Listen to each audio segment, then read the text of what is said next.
होली की आत्मा। बचपन से शहर में रहने वाला मनोज इस साल होली की छुट्टियों में अपने गांव दुर्गापुर वापस आता है, जहां उसे देख पूरा गांव खुशी से झूम उठता है। जब गया था तब इतना सा था और अब देखो कितना बड़ा हो गया है। हाँ सरपंच जी, जब मैं गया था तब आप भी बहुत जवान थे और अब देखो कितने बूढ़े हो गए हैं आप। चलो चलो बढ़िया है। बच्चा घर वापस आ गया। इसी खुशी में आज रात पार्टी होगी।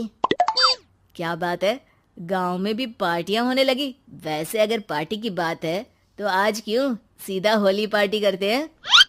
होली पार्टी की बात सुन चहल पहल में अचानक सन्नाटा छा जाता है, जिसे देख मनोज को कुछ अजीब लगता है, लेकिन तभी सरपंच बात पलट देता है। अब बहुत देर हो गई, चलो सब अपने घर चलो, पार्टी के बारे में कल सोचेंगे। मनोज भी मम्मी पापा के साथ घर आ जाता है, पर होली पार्टी और उस पर पूरे गांव की खामोशी वाली बात अभी तक उसके जहन से निकलती नहीं। पापा, होली पार्टी की बात पर सब चुप क्यों हो गए थे? अरे होगी उनकी कोई अपनी बात। मुझे गांव की पंचायत ही थोड़ी पता है। थक गया हूँ, चलो सो जाते हैं, कल बात करते हैं। पापा की बात मानते हुए मनोज भी सोने चला जाता है। आज तो छुपा लिया, लेकिन हफ्ते बाद जब होली का दिन आएगा तब इसे कैसे रोकोगे? अगली सुबह सूरज के साथ ही मनोज भी गांव घूमने निकल जाता है, जिस पर रास्ते में उसे अपनी ही उम्र के कुछ लड़के भी मिलते हैं, जिनसे दोस्ती कर अब वो उनके साथ घूमने लगता है। इसी तरह कुछ दिन बीत जाते हैं और होली नजदीक आने लगती है। दोस्तों, होली में 4 दिन ही बचे हैं, पर गांव में उसकी कोई तैयारियां क्यों नहीं दिख रही? क्योंकि यहाँ होली नहीं मनाई जाती। अरे पर ऐसा क्यों? वो राजा भूषण। अरे तुम 4 दिन के लिए आए हो, क्या इतना सोच रहे हो? चलो कुछ खाने चलते हैं। इसी के साथ एक बार फिर होली की बात को टलते हुए देख मनोज को शक होने लगता है। वो घर पहुंचते ही इंटरनेट पर अपने गांव और राजा भूषण के बारे में जानकारी निकालने लगता है।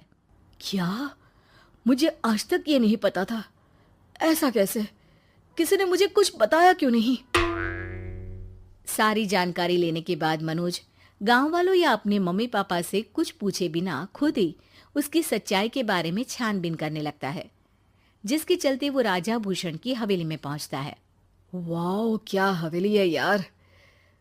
पर क्या यहाँ सच में कोई भूत है? हेलो भूत जी, कोई है क्या? हम इस साल गांव में होली सेलिब्रेट कर रहे हैं, क्या आप उस पर थोड़ा इंटरव्यू देंगे? मनोज के ऐसा बोलते ही गांव में तूफान उठ जाता है और हवेली में रखी सारी चीजें हिलने लगती है। एक अदृश्य शक्ति मनोज को धक्का देकर हवेली से बाहर निकाल दरवाजा बंद कर लेती है। ये सब देख मनोज हैरान रह जाता है। क्या अभी मुझे हवा ने धक्का देकर बाहर निकाल दिया? मेरे होते हुए इस गांव में कभी होली नहीं मन सकती, इसलिए दोबारा ऐसी कोशिश भी मत करना, अंजाम बुरा होगा। आवाज सुन मनोज हैरानी से इधर उधर देखने लगता है, पर उसे कोई दिखाई नहीं देता। वो गांव वापस आ जाता है, जहां तूफान की वजह से सब कुछ तहस महस हो चुका होता है। आखिर ये तूफान आया कैसे? ना ऐसा कोई मौसम था और ना ही हमने होली का त्योहार मनाने की बात की थी। सरपंच की बात पर कोई रिएक्शन दिए बिना मनोज चुपचाप अपने घर चला जाता है। इस तरह देखते ही देखते होली का दिन भी आ जाता है और मनोज रंग लेकर गांव में निकल जाता है, लेकिन गांव पूरी तरह खाली होता है। अरे त्योहार का दिन है, धूमधाम की जगह मातम क्यों मनाया हुआ है? मनोज की आवाज सुन सब अपने घर की खिड़कियां खोल के घर के अंदर से ही उसे वापस जाने के लिए कहने लगते हैं, पर वो किसी की नहीं सुनता। तुझे पहले भी समझाया था, अगर होली खेलने की कोशिश भी की तो अच्छा नहीं होगा। अरे बात मान लो बेटा, तुम्हें सच नहीं पता। मुझे सब पता है। सालों पहले इस राजा ने एक अंधविश्वास फैलाया और आप लोग आज तक उसे मानते आ रहे हो। अरे बेटा, जब तुम पैदा भी नहीं हुए थे उससे भी बहुत पहले से इस गांव पर होली का श्राप है।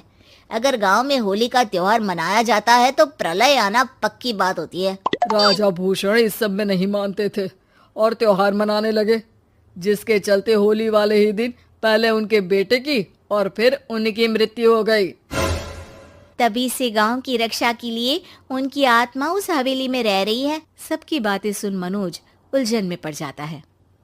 सोचना भी मत मनोज, अगर तुमने इस परंपरा को तोड़ने की कोशिश भी की तो उसका परिणाम इस गांव और गांव के लोगों के लिए अच्छा नहीं होगा। मुझे भी यकीन नहीं हो रहा कि आप लोग एक बेतुकी बात को मानकर सालों से रंगों के त्योहार को मातम की तरह मनाते आ रहे हो। मनोज किसी की कोई बात ना मानते हुए पूरे गांव में रंग बिखेर देता है, जिसके तुरंत बाद वहां तूफान के साथ बिजलियां गरजने लगती है। अचानक मौसम में ऐसा बदलाव देख जहां मनोज कंफ्यूजन में आ जाता है, वहीं गांव वाले डर से सहम जाते हैं।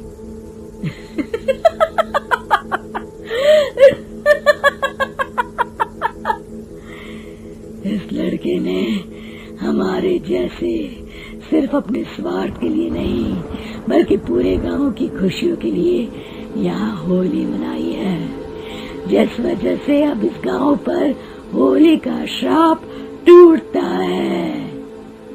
ऐसा बोलकर राजा का भूत वहां से गायब हो जाता है, जिसके बाद गांव के लोग धूमधाम से होली मनाते हैं। खुशियों के रंग गांव में बिखरे ही होते हैं कि अगली सुबह अचानक मनोज कहीं गायब हो जाता है और एक बार फिर गांव में होली का नया राज शुरू हो जाता है।